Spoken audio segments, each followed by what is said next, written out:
What's going on, everybody? Today is the day. Kind of. So we gave Glenn's chopper a workout. What was that, like Thursday? Yeah, I think it was Thursday. I don't know. I've lost track of days, guys. It passed with flying colors. Now it sounds like today we're going to give mine a little bit of a workout. Big Chief is going to go meet with the feedlot, make sure they are ready, and maybe after lunch we'll just go start chopping. Well, who knows? Maybe I'll get a field cut if it works. Last year, if you recall, it did not go well on day one because that's when we discovered one of the def pumps was out. Made for a very angry day one. I don't want to do that again. So yeah, just got some breakfast, heading to the shop, figure out what the plan is this morning. We're gonna have to go move a lot of bales. We got the balers moved to town. Hector got a lot of weeds and stuff baled yesterday during the day, and then last night him and Cameron should have got 15 acres of real good premium hay baled. So we'll need to bring that out so we can put it in a shed.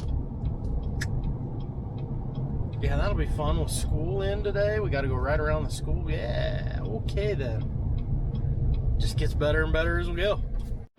Big Chief went to go make sure the feedlot was ready for us to start silage because we figure we'll just chop after lunch. Mainly just test out the chopper and make sure it's good to go. So I'm on bale crew this morning, and because Hector was the baler guy last night, I'm in the truck because he knows where all the tough bales are, so he gets to sort through them with the loader. Just very, very different being on this side. But yeah, this is load one of 4 we gotta move. CB picks up so much random chatter from people driving through town. We got load 1 of 4. I'll try and get you guys a little bit of video on load number 4, where we got to come out through a residential neighborhood right next to a elementary school. It's always interesting going in there.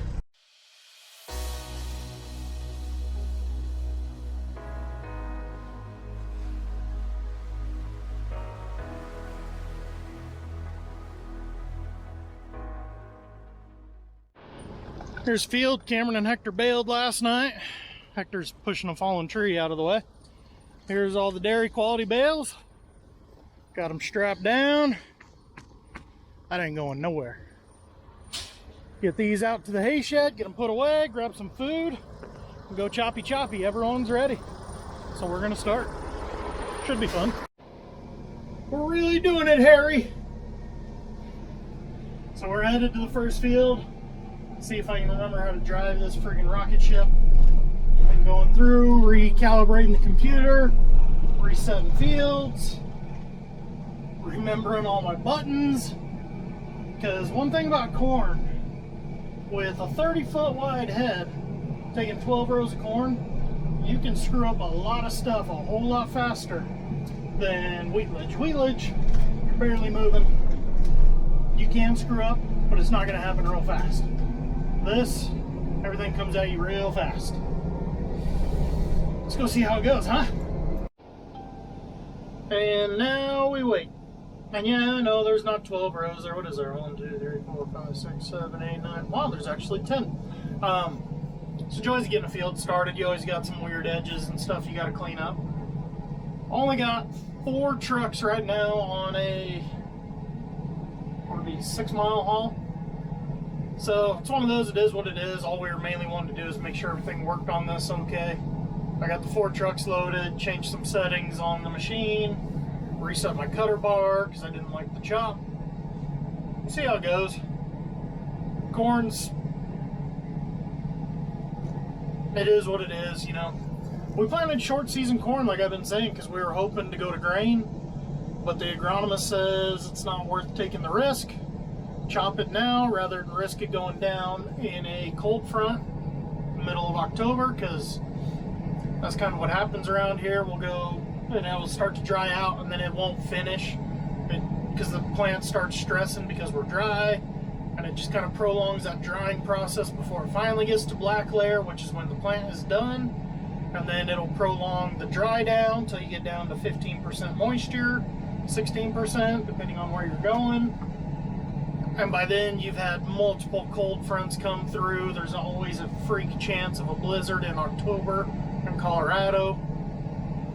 So yeah, it's one of those, just no better than it was going to yield grain wise, and the way the grain prices dropped, it just wasn't worth taking the risk and trying to finish it. There's quite a few guys around that their corn's looking really good. They're going to try to finish, so hopefully we can buy grain from some of them. But yeah, between the next 2 days, we'll have a decent little chunk of our corn crop harvested already. That's so weird.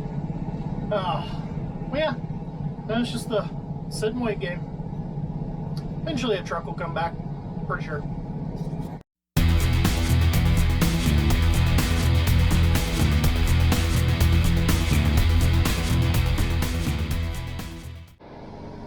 We got about half the field chopped. You can kind of see back there. Maddie was riding with me, so I didn't do anything really on camera.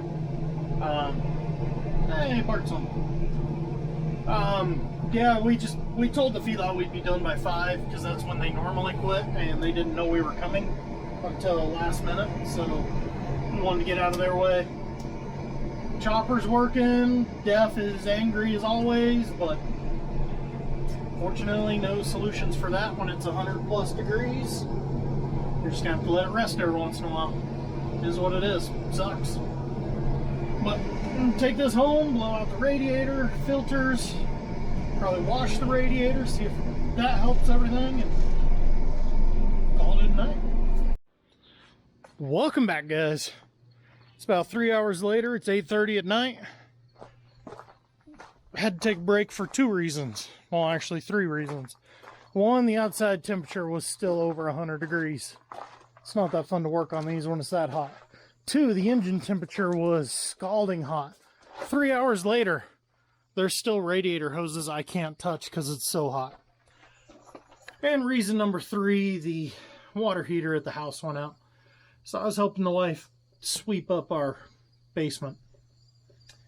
That was fun. Anyways, back to this. So the last thing this thing needed, yeah, that makes sense, was to get the radiator washed out. I know I didn't do a great job, but hopefully it's good enough. There's almost no access to the radiator there. Camera can see about as well as I can how nice access you have to the radiator. Between these massive hoses, the cooling system on the exhaust pipes up there, all these hydraulic hoses, you can see maybe a third of the radiator when you get up there. So hopefully that's good enough. And hopefully my def issues that I was having today were just because it was so dang hot. Which is also kind of frustrating that I was having def issues with as long a wait as I had between trucks. I only had 4 trucks, and I was having def codes like crazy. Get those shut off so don't drain the battery. Glenn was busy in the shop today because his chopper is ready to go. Oh, he got the Zern head pulled in, started working on it. We've got some updates to put on it, check some oils, all that fun stuff. Baby Blue's got some pump trouble, you guys already know that. But we think is the key word, that we have 2 choppers, our 4 trucks ready. Been talking to all the different custom guys, Trevor, Christian, Armando, Sneller, Josh, everyone. They say they're ready. So hopefully tomorrow morning this harvest really kicks off. It's going to be a 4-week mad dash, and then it's going to be just kind of random chaos after that. So, you know, just the way we like it. Either way, guys, talk to you later.